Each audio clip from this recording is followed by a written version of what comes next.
warahmatullahi wabarakatuh. Halo anak-anak kelas 8, selamat pagi. Wih, wajah kalian pada seger banget nih. Berarti udah siap dong belajar bahasa Indonesia yang paling kritis bersama Ibu. Oke lah, sebelum itu Ibu mau nanya, bagaimana kabar kalian hari ini? Baikkah? Atau ada yang lagi galau dan sedih? Kalau kalian lagi galau dan sedih, jangan khawatir. Setelah ini, kalian semua bisa mengubah kesedihan menjadi puisi yang keren.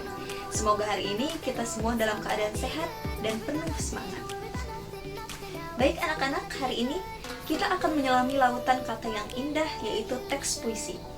Kita akan belajar tentang apa itu puisi, dan yang paling penting, kita akan membongkar rahasia di balik keindahannya, yaitu unsur-unsur pembangun puisi. Baiklah anak-anak, sebelum kita mulai, Ibu punya 2 pertanyaan untuk memantik pikiran kalian. Pertanyaan pertama, menurut kalian, puisi yang baik itu yang seperti apa sih? Apakah yang kata-katanya sulit, sampai harus bawa kamus, atau yang sederhana tapi menyentuh hati? Dan pertanyaan yang kedua, bagaimana seorang penyair memilih kata-kata agar puisinya menjadi indah dan bermakna?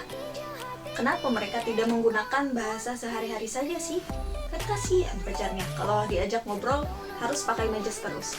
Aduh. Oke anak-anak, pikirkan jawaban kalian ya. Respon kalian itu penting loh, karena dari situ kita bisa tahu sejauh mana pemahaman awal kita tentang puisi.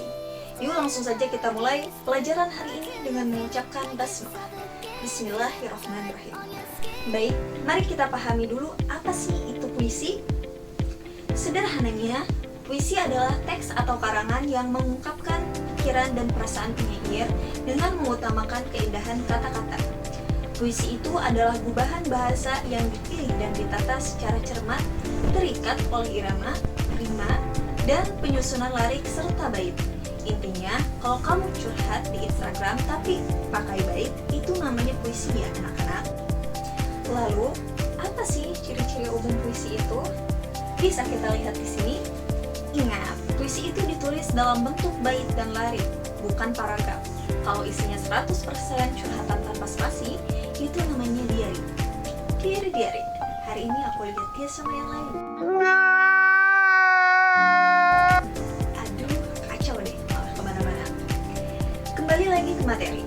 Ciri-ciri puisi itu kata-katanya atau diksi bersifat kiasan, padat, dan indah. Selain itu, penggunaan majas atau gaya bahasa juga sangat dominan. Pemilihan diksi ini harus dipertimbangkan. Jangan sampai diksinya bagus, tapi isinya malah tidak sesuai.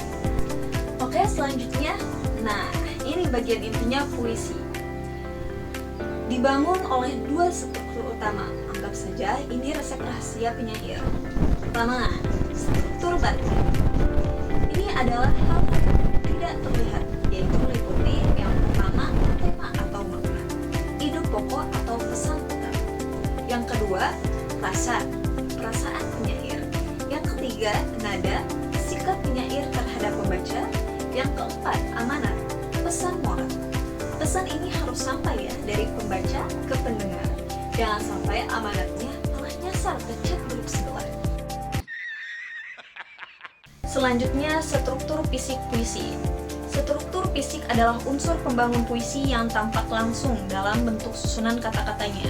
Yang pertama, diksi atau pemilihan kata. Ketepatan pemilihan kata yang digunakan penyair dengan mempertimbangkan makna, kesesuaian bunyi, dan hubungannya dengan kata lain.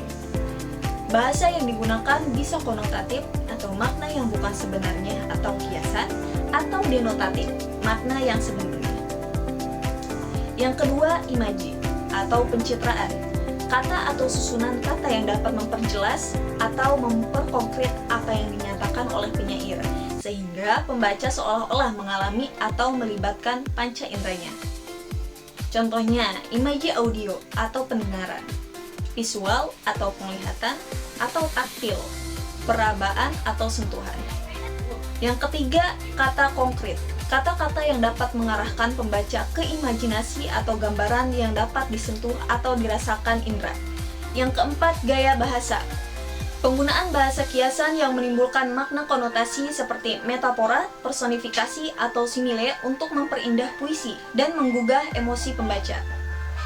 Yang kelima, rima dan irama. Rima atau persajakan, pengulangan bunyi atau suara yang terjadi di akhir larik atau di dalam larik yang menimbulkan kesan ritmis dan kesatuan. Sedangkan irama atau ritme, pola ritme atau pola ketukan yang teratur, yang lahir dari kolaborasi irama dan rima. Dan yang terakhir adalah tipografi atau tata wajah, bentuk visual puisi termasuk larik, bait, dan tanda baca yang menentukan suasana dalam puisi. Larik adalah baris-baris yang membangun sebuah puisi, sedangkan bait adalah kumpulan larik yang tersusun harmonis dan memiliki kesatuan makna. Sekarang mari kita buktikan teori ini dengan menganalisis sebuah karya legendaris, Hujan Bulan Juni, karya Sapardi Djoko Damono. Tak ada yang lebih tabah dari Hujan Bulan Juni. Dirahasiakannya rintik rindunya kepada pohon berbunga itu. Tak ada yang lebih bijak dari Hujan Bulan Juni. Dihapusnya jejak-jejak kakinya yang ragu-ragu di jalan itu. Tak ada yang lebih arif dari Hujan Bulan Juni. Dibiarkannya yang tak terucapkan diserap akar pohon bunga itu. Baik anak-anak, lihatlah penggunaan gaya bahasa atau majasnya. Ada personifikasi. Hujan digambarkan memiliki sifat manusia yaitu tabah, bijak, dan arif. Hujan saja tabah ya, masa kamu putusnya langsung galau seharian?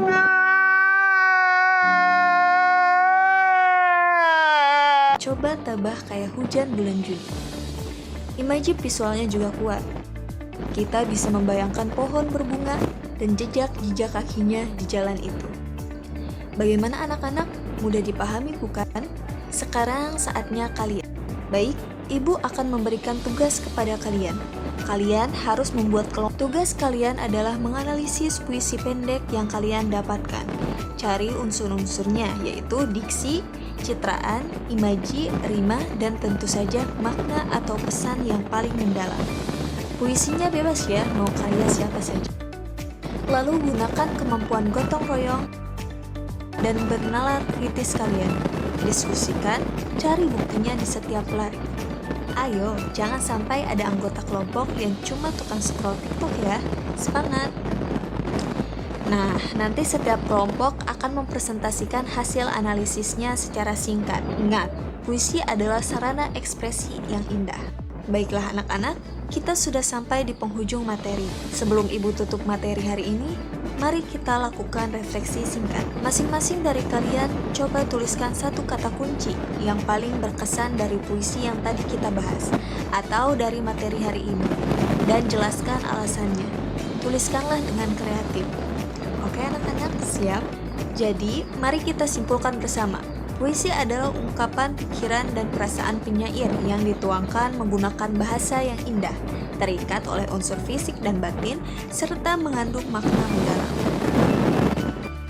Oke anak-anak, kalian semua sangat hebat.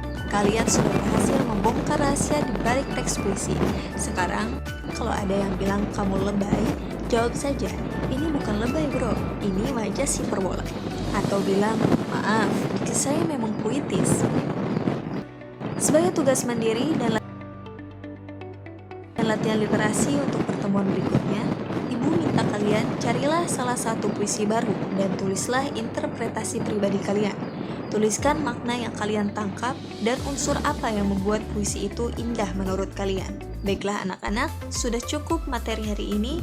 Ibu harap kalian sudah bisa memahami puisi ini dengan baik ya. Sampai jumpa di pertemuan selanjutnya. Teruslah berpuisi dan berliterasi. Assalamualaikum warahmatullahi wabarakatuh. Por más que pasa,